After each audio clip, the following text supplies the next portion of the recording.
Investors are quietly buying while everyone else waits for a crash. News.com.au, banks predict bad news for homeowners. The Courier Mail, shock as cities' distressed home listings surge. Daily Telegraph, Sydney home prices to plummet.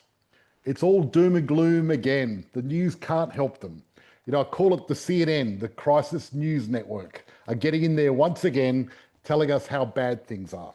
We export gas around the world, so we should be like Omar, where you get gas for next to nothing. However, we pay more for gas than just about any other country, even though we're the biggest reserves in the world.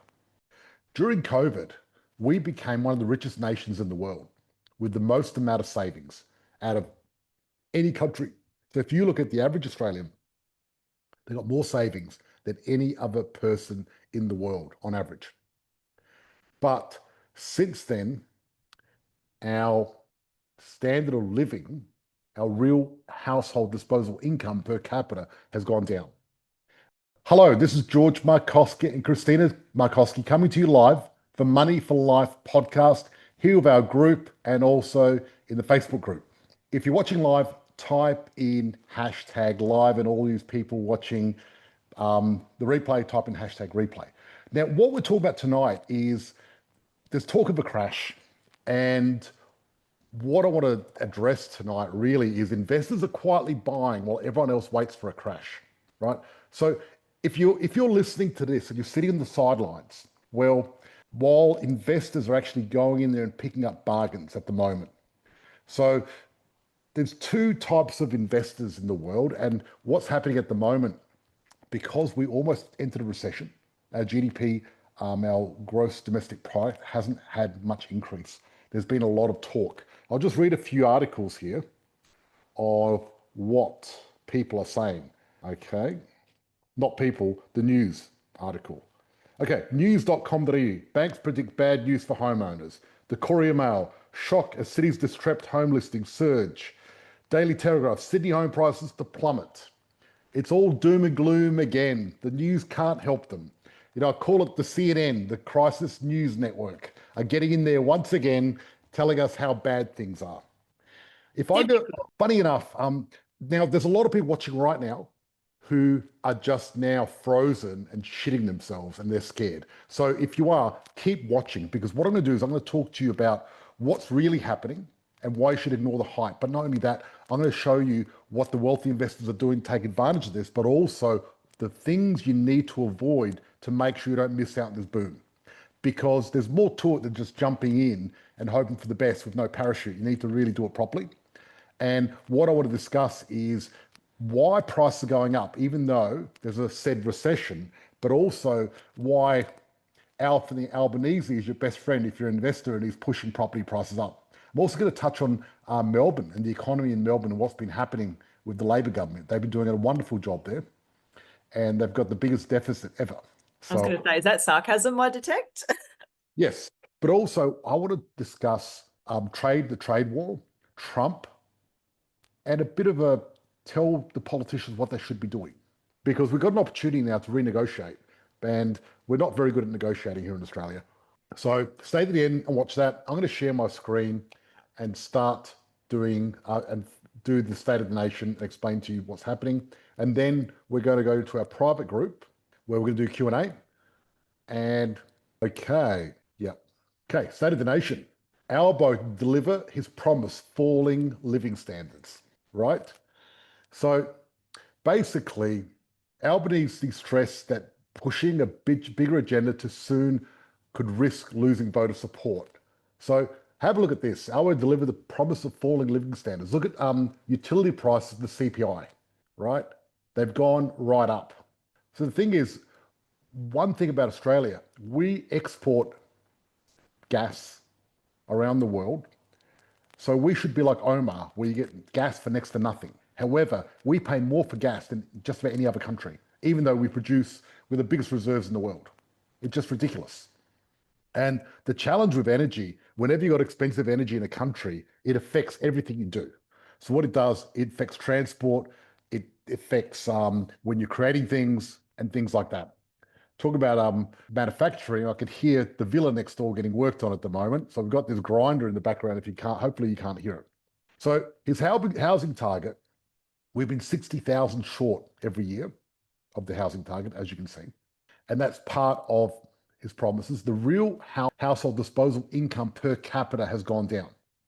So during COVID, we became one of the richest nations in the world with the most amount of savings out of any country.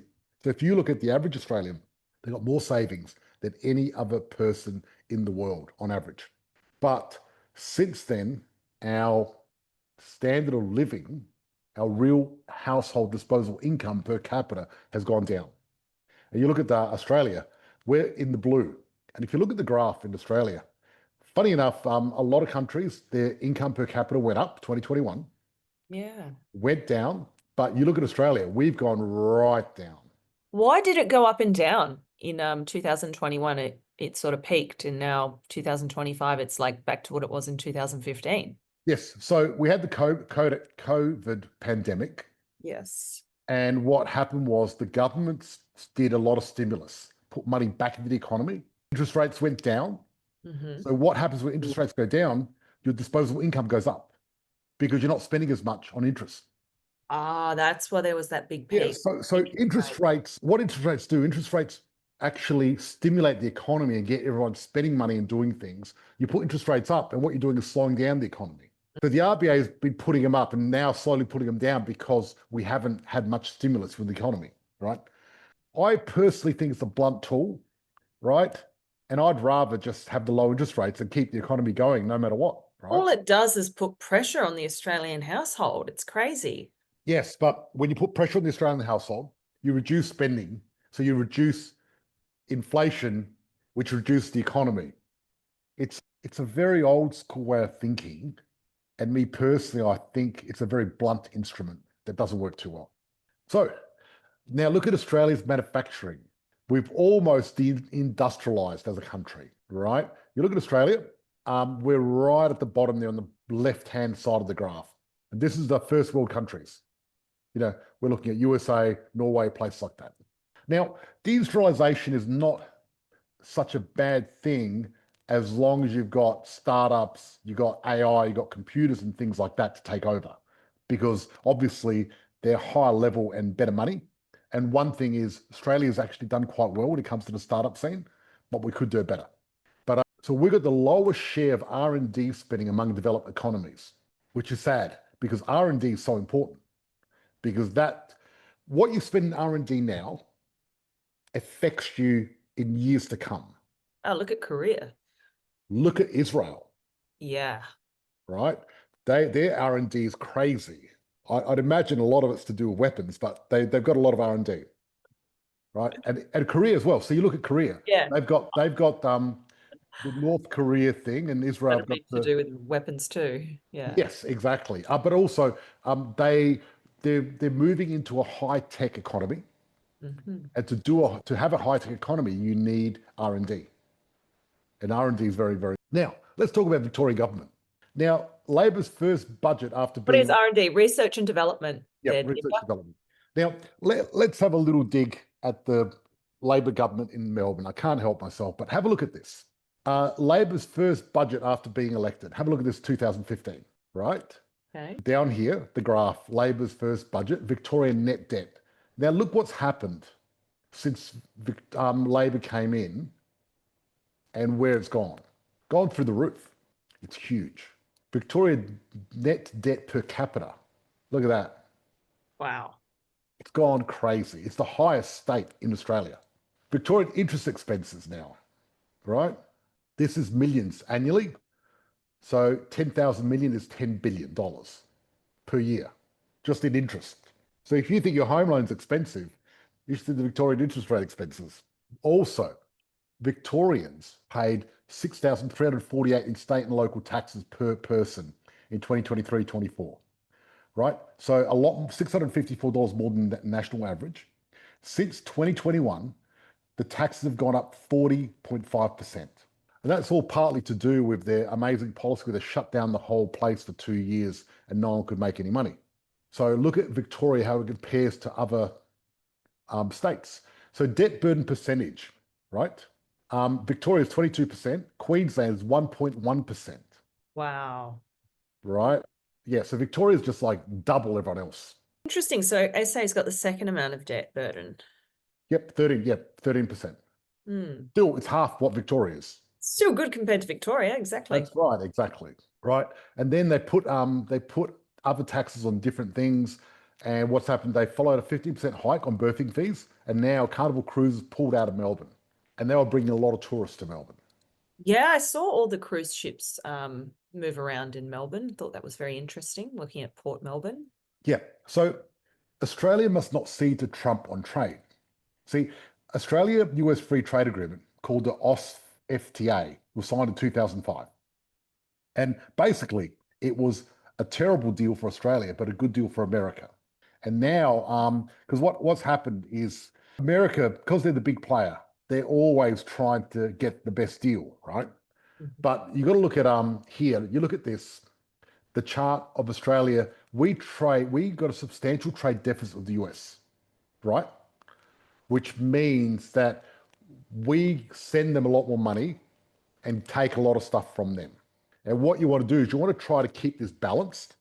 As a whole, Australia are really good, and we've got a massive trade surplus with the world because we're selling all our resources.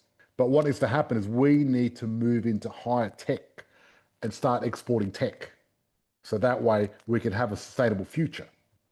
Mhm. Or do what Norway did, and they're taxing a lot of their resources, putting that to a big fund and investing in the biggest companies all around Australia, all around the world. And now they've got the biggest fund in the world doing that. So they own they own most of the companies in the world, right? So you look at what we export to USA, beef, which has gone up, and then we've got aluminium and steel, which they want to put I'm really surprised that we export beef, considering all the massive farms they have over there. yeah, Australian beef is high quality, right? Also, Australian beef, Europe won't accept a lot of American beef, neither will Australia, because the quality is not there, for some reason. I'm not an expert on that. Australia's got higher standards. Maybe when it comes to that, Europe's got pretty high standards, but Mm. then again, they did have mad cow disease, so who knows? Now, America want us to increase our spending on defense as well if we want to do a trade deal with Trump. So they think we're not spending enough on defense. Now, look, there's nothing wrong with spending money on defense, but something that works. And at the moment, with our submarines and all the deals we're doing, all we're doing is losing money and doing bad deals. Been hearing about the submarines for the past 10 years. Yeah, we don't have any. Now, look at this, right? So the financial markets see a 97% chance that the Reserve Bank will cut interest rates at its July meeting. Bring it on. They're locked and loaded. Great. Can't happen soon And enough. after the last interest rate cut, auction clearance rates went up, Of course they right? did. Which means the housing market launched straight afterwards. Now, there has been a small drop in the market since we were announced with the recession. But I think what's going to happen in July, there's a 97% chance in July, we're going to have a resurge and back again. We're going to be back on. Next boom. Yeah. So look, there's a bit of negative news about Victoria, but all in all, they're just poor compared to the rest of Australia. They're still doing actually really well when it comes to world standards, and it's also a good place to buy property still, regardless if they tax everyone a lot more, right? Because it's still a good place to invest. But just something to keep in mind. Probably not a good place to do business. The highest tax for businesses. South Australia, we used to be the worst, but we're slowly improving finally. That's great. We were stagnating for a very, very long. Yeah. So what I'm going to do now is there's a few other things that I want to discuss with our group, but it's sort of secret and I can't tell the people on the public channel. Is I'm going to talk about some of the other investments that I'm doing and talk a little bit insider stories. So what we're going to do is we're going to cut up the live stream. Everyone watching the live stream, thank you so much. If you want to take advantage of the property market, type in hashtag boom and my team will reach out to you. Now we're going to go to a private group and talk real talk. Thank you.